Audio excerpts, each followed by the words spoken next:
Salut à tous, donc j'espère que vous allez bien. Donc je vous retrouve dans une vidéo où je vais parler de moi. Cette vidéo, je n'en ai pas du tout préparée, donc je ne sais pas du tout ce que ça va donner, ni comment ça va être. Je vais parler vraiment du regard des autres, le fait de se comparer aux autres, le fait de ne pas oser être soi-même, le fait de ne pas oser dire non, parce que ça me concerne et j'ai vraiment envie justement de passer à autre chose, de vraiment penser à moi-même avant de penser aux autres. Je faisais toujours passer les autres avant moi-même et j'ai vraiment envie d'arrêter tout ça, de penser aux autres. Il serait temps que je vive pour moi et non pas pour les autres. Il serait temps que j'arrête de dire oui aux autres alors que je dis non à moi-même.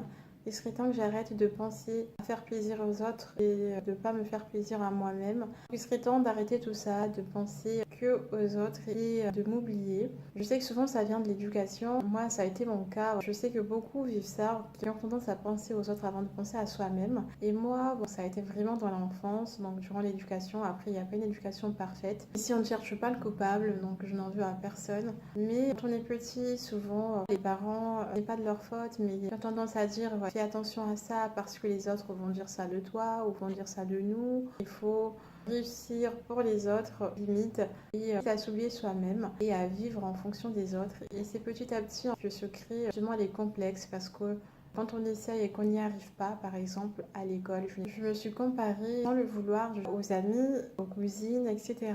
Et le complexe en fait est né de là, avec le temps. Je n'aimais rien du tout chez moi parce que je pensais constamment aux autres et je pensais même ce que les autres pensaient de moi. J'étais celle qui était très empathique, qui rendait toujours service. Je n'aimais pas rentrer en conflit, j'avais peur de frustrer les gens, j'avais peur de contrarier les gens, de contrarier mes proches.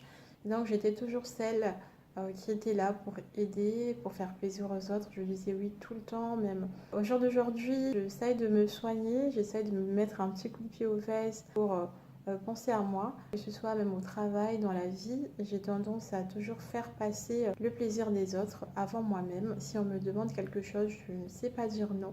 Je n'ose pas dire non, je me suis quand même un peu améliorée, mais pendant quand même très longtemps, je n'osais pas dire non, par peur de frustrer les gens, par peur de ne pas être aimée. Et le fait aussi de vouloir faire plaisir aux autres, ça m'a amené dans mes choix, de faire un choix pour rendre fiers les parents. Au final, heureusement, je me suis rendu compte quand même que le choix qu'on fait pour faire plaisir aux autres, c'est pas forcément le choix qui nous correspond. Donc moi, c'est ce que j'ai compris, qu'au final, s'écouter, c'est important. Parce que le choix qu'on fait, si on ne s'écoute pas, quoi qu'il arrive, la réalité nous rattrape. Et c'est là qu'on se rend compte qu'on est malheureux, qu'on n'est vraiment pas heureux de certains choix qu'on a pu faire. Penser aux autres handicape énormément, amène à se créer des complexes et puis à pas du tout avoir d'estime de soi, à pas avoir d'assurance et à s'empêcher au final de vivre et à s'empêcher de faire certains choix. J'avais tendance, lorsque je disais non, je culpabilisais énormément.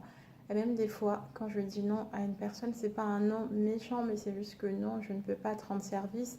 Et en fait, je culpabilise énormément, alors que je ne devrais pas culpabiliser. Lorsque je disais oui aux autres, je me disais non à moi-même. Penser à soi, c'est vraiment hyper important. Parce qu'on n'a qu'une vie, parce que la vie est courte et parce qu'il n'y a que nous qui puissions vraiment ressentir ce que nous ressentons au fond de nous. Les autres ne vont pas ressentir, ils vont peut-être essayer de comprendre certains, mais ils ne vont jamais ressentir réellement la douleur et la frustration qui peut se cacher au fond de nous. Cette année, j'apprends à dire non aux autres et j'apprends à dire oui à moi-même. Cette année, je m'autorise à m'aimer.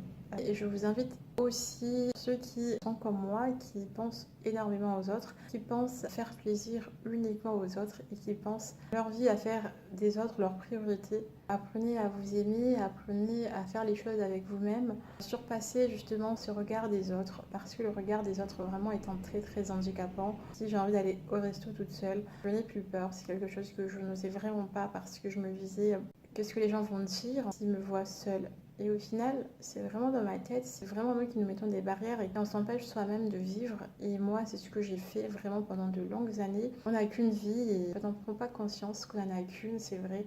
Et j'ai vraiment envie de prendre conscience de ça chaque jour et de vivre pour moi. Et par exemple, je vais aussi au cinéma toute seule. C'est quelque chose qu'avant, je n'osais pas du tout. Et franchement, je n'hésite pas du tout à aller au cinéma, à aller au resto, à me pousser à en faire des choses Après, j'en fais pas énormément, mais j'aimerais justement oser aller faire des choses, même n'étant pas accompagnée. Libérez-vous du regard des autres. Je le dis, mais je suis pas encore. Mais j'espère me libérer du regard des autres. Voilà, j'ai vraiment envie de m'autoriser à faire des choses que je ne pensais pas être capable. Donc voilà, donc cette année, c'est vraiment une année où j'ai eu vraiment envie de m'aimer et de penser à moi-même. Je vous invite aussi à penser à vous avant de penser aux autres.